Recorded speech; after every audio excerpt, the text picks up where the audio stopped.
Ah oui, merci. Nabana Mboka ne surtout bosa connecté partout bosa kota la biso na tindika botala ka émission ya stopira bobi que to art beta ka masolo tu actualité botu ko ka kemiko gute ko lekeza ki ya ko inda entre IDPS na FCC par rapport à l'arrestation Vital Kameto qui va verser bele botu ko bima secrétaire général ya IDPS mona Mboko Geste Kabuya alobi que non eza FCC mutu basala ki ba jona bakangisa Vital Kamere pe FCC mutu basala ki ba jeba ko isa jamais Kabun mais bazala ki na coalition et le connaissant que ba sola yango to ekoluka mwana mboka oyo ke non l'homme de 4 monteurs administrateur KD à l'objet d'exikali na 2023 tous les 4 monteurs ko démarrer ndeko Chatumba auto monale Nicole Bele to ko écouter déjà bongam déjà zobi makine déjà musala mais endémique quand même accordé biso interview moko ya vite fait réaction à chaud par rapport à actualité politique za ko leka na mboka na biso mbote mwana mboka mbote papa merci Stopira tindika na sepeli ko yamba yo moni tozana mboka oyo tozana eu la chance d'avoir une alternance pacifique à la tête de ce pays. Nous avons un président élu démocratiquement appelé Félix Tshisekedi Tshilombo. C'est lui qui est le président de Joseph Kabila, il est le président de Martin Fayulu, il est le président de mon président Vital Kamerhe, il est le président de tous. Aujourd'hui, personne ne peut jamais me contredire. Et Tikadi Bongo, premier président Kasavubu, deuxième président Mobutu, troisième président Kabila Père, quatrième président Kabila Fils, cinquième président Félix Tshisekedi Tshilombo. Et Tikadi Bongo, c'est ça la vérité. Il faut d'abord commencer à établir la vérité dans son contexte. Pour ce qui est de Mboka où il y a un président connu et clairement accepté par tous comme Félix Tshisekedi Tshilombo, la suite est facile. Alors, bakoti saki zizani na bato mpelengendu motema mabe bamoni que déjà Félix Tshisekedi a réussi un coup depuis 1960 ressuscité depuis le départ des Belges gratuité de l'enseignement wana ezaki bombe tango bombe wana beti bato motema mabe babi que soki totiki bato oyo va continuer kokende boye, ils vont réaliser un deuxième coup et que ça a un coup fatal. Alors, on continue entre directeur de cabinet chef de l'État et chef de l'État. Heureusement que le chef de l'État a toujours inspiré. Nabutu Nzamba Kitaka ko inspiré, Nabutu Besprit Abakoko et Kitaka ko inspiré, Nabutu Batunyon Sona Sata Yemoko Kitaka. Puisqu'il est chef de l'État, Bagouagnon, c'est Abateke, Yabaluba, Yabangala, Yabaswahili, Nyon se zana kati anzuto na ye. Azana parole, ye ndenzambe mutu, atena mboka. Même Dieu l'inspire, même le diable l'inspire. Il a compris vite. Et que, Bato Bakouti Zizadi, jusqu'à présent, mon chef Vital Kamerhe continue à demeurer les directeurs de cabinet des chefs de l'État. Alors, c'est-à-dire que c'était une clause Yanzambe.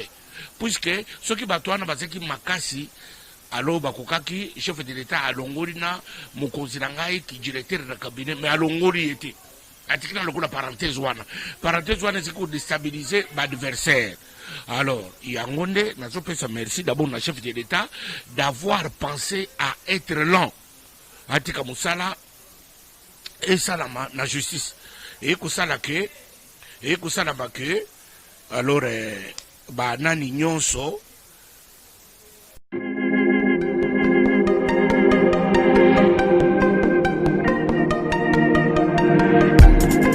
Après 25 ans d'expérience, eh oui, de 1995 jusqu'à ce jour, Elton Store, l'unique shop congolais de Londres, la Grande-Bretagne, il est Londres, et Zaliko ça la fierté à la communauté Nabiso, et surtout, il y a un homme d'affaires congolais sérieux dans la diaspora. Oh yes. C'est créé Elton Store et Zalika Kamoko, le sérieux, à quel na service qui toko na ba client na ye. Avec ma produit, il y a première classe, il y a qualité supérieure. Oh, il y a ma bombe à Eden Store. Oh yes, mon climat bimbe yeba. Ma maman à Londres va confirmer. Eden Store, c'est le perso de produits cosmétiques. Il y a solo produits originaux. Et yes, les alipes perso, il y a produits alimentaires, naturels et organiques. Au travers de nos produits cosmétiques, Eden Store détient le secret. Secret ya solo, oya poso ya mama mwasi kitoko. Poso ya mwasi penza bazali kolula, poso ya mwasi mobala kotala ye alemba te. Poso soko tamboli masanga sima. Eh oui, yango ne ba produit ezoteka na kati ya Eden Store. Na ba produit alimentaire, oya Eden Store, yango de secret ya cuisine ya mama congolaise. Eh oui, nyonso ko se pensa mobali na yo ezali. Pondu, matembele, ngai, ndole, fumbwa, ndunda, bilembwe, oyo nyonso penza, oyo kobonga pona cuisine na ezali. Oh yes. Olingi mobali na yo asepela na yo libela na libela. Olingi mobali na yo atalaka yo lokola mwasi azali kolula sika. Oh yes. Olingi mobali na asisa biloko nyonso otielaka ye na mesa. Secret ezali kaka moko. Eden Store.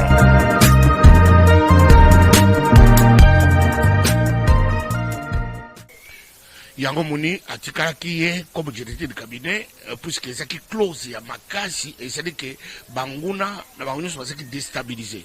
Alors yango nde oyi komona ke bato motema mabe baréussir coûté lelo justice esali mosala yango jusqu'à la fin. Chef de l'état azaki épargné, mon directeur de cabinet azaki serein.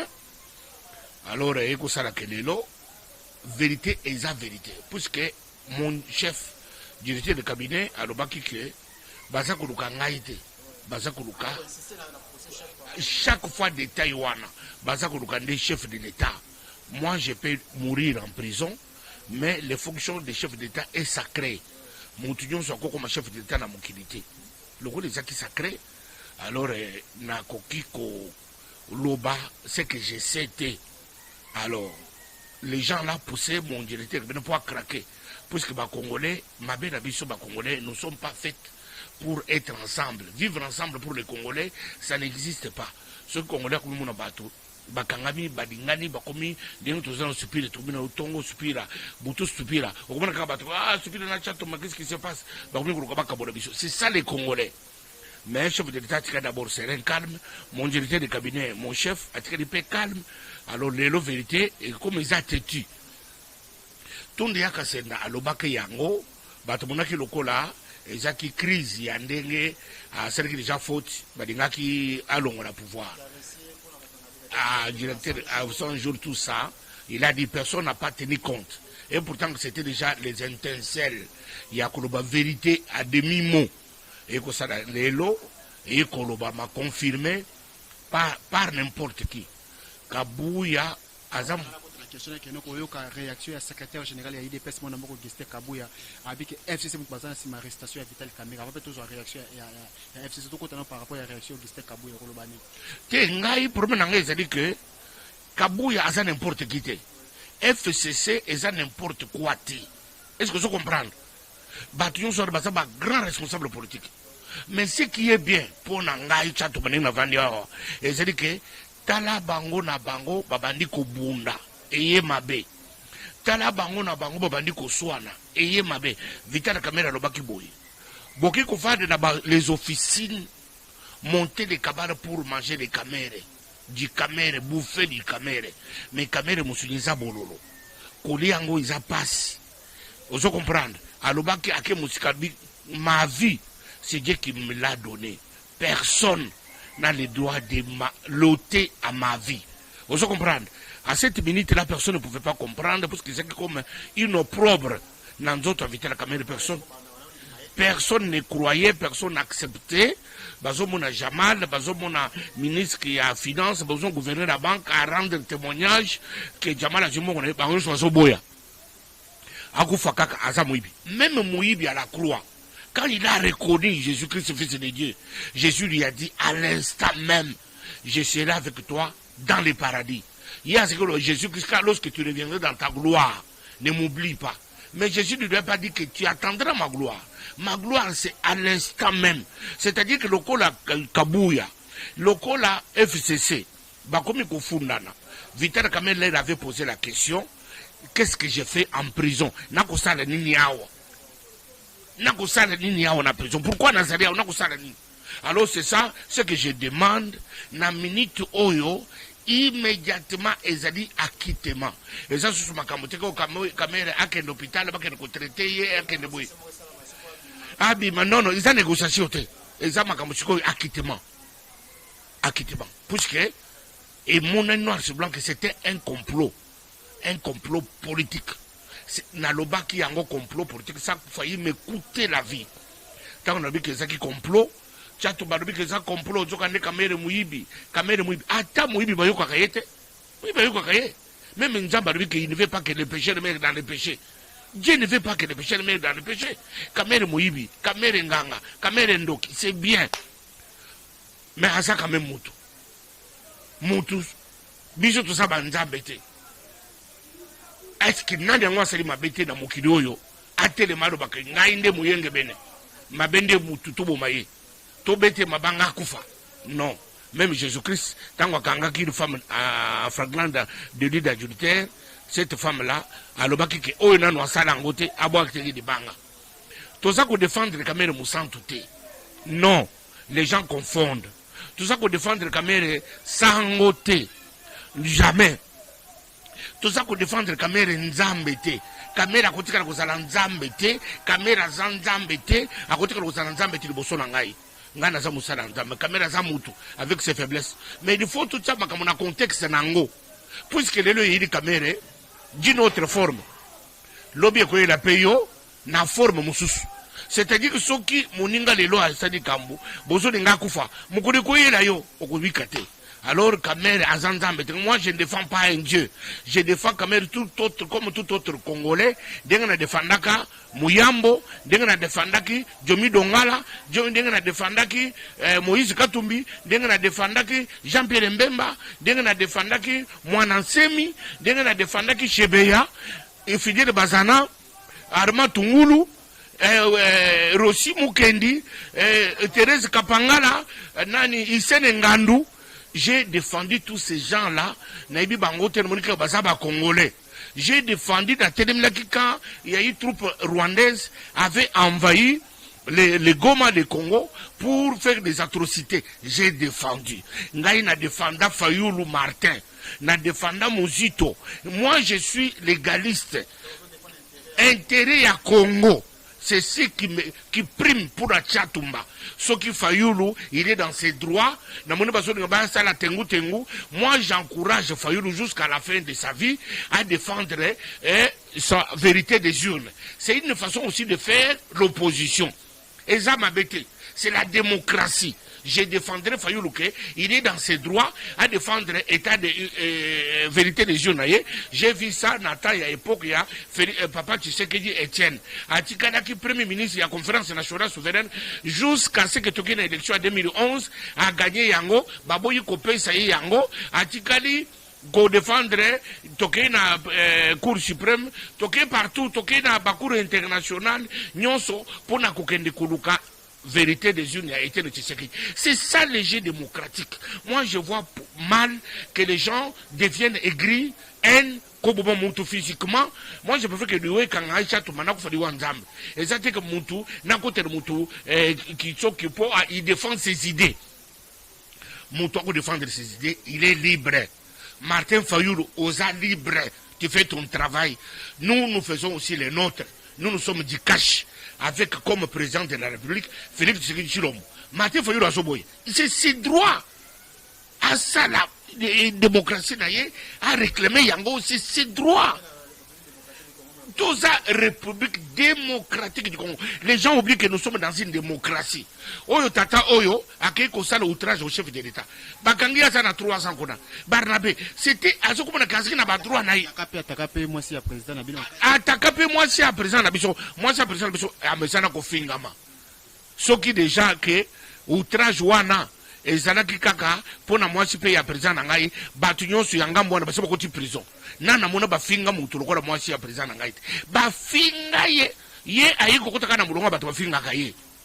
Et ça dit rien, et que ça l'appelle le côté, à coco faté, à copolaté, à cause de l'autre biso to lingue bongo. aza mama na biso aza mwasi mokonzi na biso bofinga ye bosinga na ko changer mama te azaka mama na biso. Alors c'est pour que ça ne change rien. Ngacha to bafinga ngai ya façon tout babeta ngai banyokola ngai na mokili na change te bato bafinga ngai banyokola ngai lelo soki to taninga na bango bazata na cheville na ngai te soki ba moni ngai ba ko longi na se. C'est-à-dire que ça ne fait rien. J'avais mon projet, j'avais ma vision, j'ai foncé sur mon objectif. Alors j'étais clair, j'étais précis dans ma tête. Alors ça ne pouvait pas m'enlever dans la trajectoire. Némoko, dans tout ce qui se passe, na sengi na chef de l'État. Oh, tout ça n'est qu'à moko. Bande konangai. Ce qui bosa na ba chef de l'État mibade, ezabino. Mengai chatumba. J'insiste, bino boyo kango, comme maintenant bino zoglo kabiente. J'ai qu'un seul chef de l'État qui s'appelle Félix Tshisekedi Tshilombo. Nazana mususu te. Soko sana mususu. Katsata na Braza pe sana chef de l'État. Akoma pe Braza na yo. Okoke data na Rwanda. Okatisipe na Rwanda. Basa pe na chef de l'État. Akoma pe chef de l'État na yo. Okoke data na Angola pe beni. Na makoro katisi. Lorenzo, akoma pe chef de l'État na. Mengai chatumba. Nazana ba chef de l'État mi balete. Nazaka na chef de l'État moko. Ma question photo tout now FCC le babi que non elle qui kabou ya accusé bango ke bango baza ba responsable ya arrestation à caméra FCC le que le côté bango mutu babi bango baza kangelo ko moko te bango tali bango te abi d'ailleurs ko mona kutu présence il est pas travailler la président ni mona mboka caméra te makambe belé problème nyo soane to so la ngote ba détail wana to ça na posa caméra azala quitté lokola bango ba reconnaître que azali naye innocent. Il n'est pas en prison à cause du vol. Ça vient d'eux. Moi, j'interprète les paroles. C'est pas que Tchato m'a dit. Tchato m'a dit, toka te mutu, toka ngay na prison, outrage, nga naza moko, c'est kaka moko président de la République Tshisekedi, nako outrage yete. Alors c'est pour dire que les restes, je ne connais pas, je vous demande seulement que, bino, ba IDPS, ezala, FCC, bino kaka nenge bo saraki jide na bino. Bosala susu jide na bino mukonzi na biso azongela mwasi na ye azongela bana na ye azongela mama na ye mwa kingi Alphonsine maman mukolo boye une veuve qui souffre qui ne sait pas voir son fils azongela chatumba lelo je suis incapable de voir mon chef to vanda kana ye to liaka to betaka basono na biso alors nazo mona ete pour des raisons qui ne sont pas vraies yango naza ko senga bino nyonso bato oyo bozali na situation oyo bo libérer mokonzi na ngai abima toza sur na pose ya ba trouble na binoté à gauche à droite nous n'avons pas besoin de ça nous avons besoin d'éviter la caméra vivant dialogue peut comme na souka déjà manguna souka mais tout souka mon dialogue état pardon non état dialogue consultation état de santé à président Vital président Nabino et ça ndengene toujours dans les réseaux sociaux aso ko bela Vital Kamerhe papa 61 ans akomo ko 62 ans. Vital Kamerhe a fait la vie active politique depuis 30 ans. 30 ans, il y a politique à Congo. Et ils ont makasi. Ils ont pas de kasaka makala. Et de qui il a pas parce que ils ont dit une politique qui n'est pas liée à une institution. Ils ont des officines. Bah vendre, bah monter le cabane, bah les lumines, bah léo. Politique à Dingwan, on s'est 30 ans. Ils ont facilité. Ils ont facilité. Kamerhe, c'est quelqu'un qui était déjà dans le passé empoisonné plus d'une fois. On nous montre déjà on a santé précaire, on a un antécédent, il y a une santé. Alors, on a beaucoup de choses sur les audience, procès télévisé, plus de 1 mois, Azara a harcelé Ningwana, et puis Moutoninwana santé n'a cause à la santé, le coup de Yayuna Ngaïté. Alors, et puis à côté de Boloko Baka, 20 ans, et puis 10 ans d'inéligibilité, tout ça c'est dans les cerveaux. Moutoninwana cause à la bienté. Et donc on a aussi la pureté, ils attendent que Bobi Misaye, Azali Banda, avant la Moisidaye, avant de la Bachatumba, tout Bongisa Congo, tout vendre la biso, c'est tout ce que je demande à chef de l'État. Na minitoyo, tout Senga justice congolaise, jusqu'à la fin. Chef de l'État a usé de son autorité, de son pouvoir constitutionnel, Bariberi Biso Mokonza Biso, Azali Banda. Consultation comme une souka, tous la Mokonza Mboka Loba, comme on a l'équipe, il ne sait pas à la consultation, mais l'équipe, absence de FCC au Kolobani. Nana se peut dire que chef de l'État, il y a un chef de l'État qui est toujours inspiré. Koyoka Congolais. Consultation, c'est quoi? Il a voulu écouter les Congolais.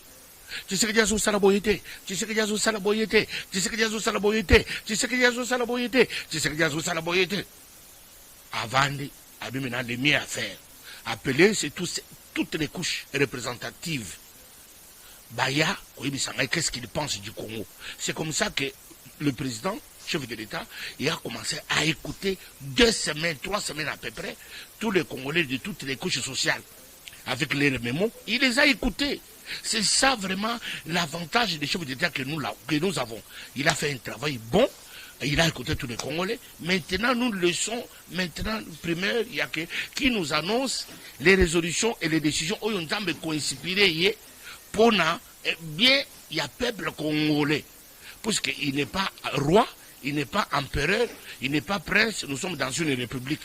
Il doit jouer de son mandat, de son temps, et puis, par après, à ce rapport, il y a à cette restitution des trucs qu'il a entendu du Congolais. Et puis, le Congo va continuer. Le Congo ne s'arrêtait pas. Vous avez fait un mariage. FCC, quand je suis le président, il y a des personnes qui fait une coalition, il y a deux minutes pour se retrouver. Non, problème, le Congo est Kotikala. Ba organisation ekufaka organisation ekufaka ba alliance ekufaka et ça la mak tout le monde ba c'est du mariage ba c'est du alliance na loboko ba que pour les meilleurs et pour les pires ti di wande ko bo biso ba c'est des mariage ekufi. Est-ce que ça problème?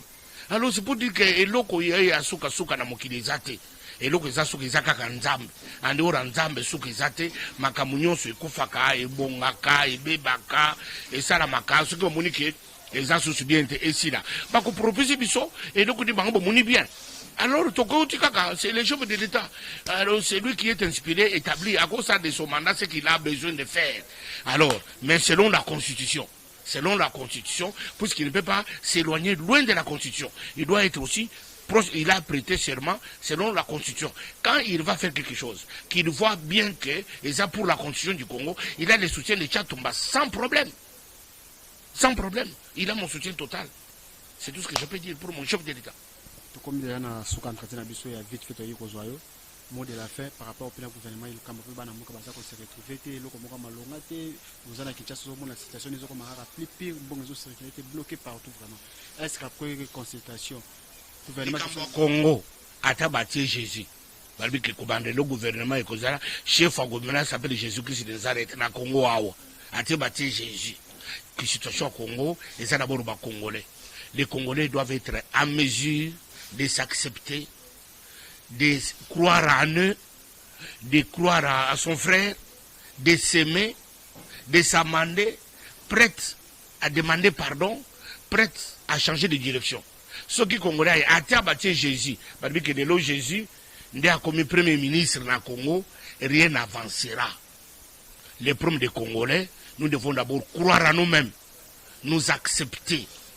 C'est ce qui fera que le Congo sera puissant. Mais si nous avons des problèmes politiques à gauche, à droite, Premier ministre, c'est encore empirer la situation. Alors c'est pour que la situation est à Congo, et ils ont dit, va défiler tout autour des chefs de l'État, comme si ils vont régler. Joseph Kabila a fait 18 ans. Il a changé plusieurs fois les personnes. À la fin, Joseph Kabila a dit conclusion. Il me manquait 15 personnes seulement. Mais ce sont les mêmes acteurs. Je suis convaincu. Tu sais que dit Félix, à la fin de son mandat, il nous dira ça. Les Angaïté, les Abato, les Bango. Toutes les personnes qui sont en train de rôder, les tirer des ficelles, qui veulent que les chaos pour les uns et les malheurs pour les autres. À la fin, Félix dira ça. Mais c'est que moi je conseille au chef de l'État. Atala Nzambe, atala Amnaye, atala Batune ya IDPS. Pour ce bateau, on a une commune de Bango passe. Namambe na Bango ya IDPS. Namanda na Bango ya IDPS. Baza bateau Bamuna qui passe naïe. Les noms bateaux sont coordonnés tout autour de la chef de l'État. Baza qui n'a été. Ils l'ont abandonné, ils l'ont laissé. Kaka Batune Bazoko Batangate, Baza Batomabe Zamayelite, Bazo Tumbapine, ne Baza qui n'a été. Batiki yata mukoro mokote. À cause de la confiance à la batouane. Les restes des personnes ici. Oh, Tozalia au Tokolela. Mot de la fin, la bataille pour l'entretien. N'a pas que Babatunion sous merci. Nzambe abattre la Vital Kamere place à Zana Passi. Nzambe abattre la maman Mwangaza. Chatu Kamere. Oyo, elle s'est fait aussi prisonnière. Nakata Boloko na Mobali Naye. Nzambe abattre la Ban Nabango. Nzambe abattre la Congo. Nzamba battre l'INC en général, Nzamba battre le pays Mokozirangai, Mayo Mameke, mon chef direct, a battre le pays, a soutenu l'IE, a PCP Makasi, puisque ce n'est pas facile d'être vice-premier ministre, ministre Yabidje dans les contextes. Il y a Congo, il y a Lelo, ils ont facilité. Dans le gouvernement, il y a Bitumba Oyo, et que le Congo trouve sa place dans les conseils des nations. En tout cas, merci beaucoup, Ezalaki. Moi, je suis conseiller, vice-premier ministre Yabidje. Moi, je suis conseiller, vice-premier ministre. Eza poste ya vacantique pour comment il faut ça plan n'importe qui donc il faut quand même point de vue par rapport à makamamo ka péta de santé à Vital Kamerhe. Merci na bande ko tout besoin la diaspora pour la biso. Merci à Refek Kisombe, merci à Papi Kelly, merci à Mamé Lise Matondo, merci à Mimawe tout mon vieux kwami chaka bande ko belé bozana diaspora bozaka ba information à botala toujours tindika avec stopika bo s'abonner na chaîne na biso na tikibino balasi matozonga lisusu poto clôturer année to location na mboka chatu mara masoleta limboka so mo konza mboka pa lobi lisusu poto zela discours ya chef de l'État Kalate. En tout cas, na tiki bino bozo la connecté na tindika.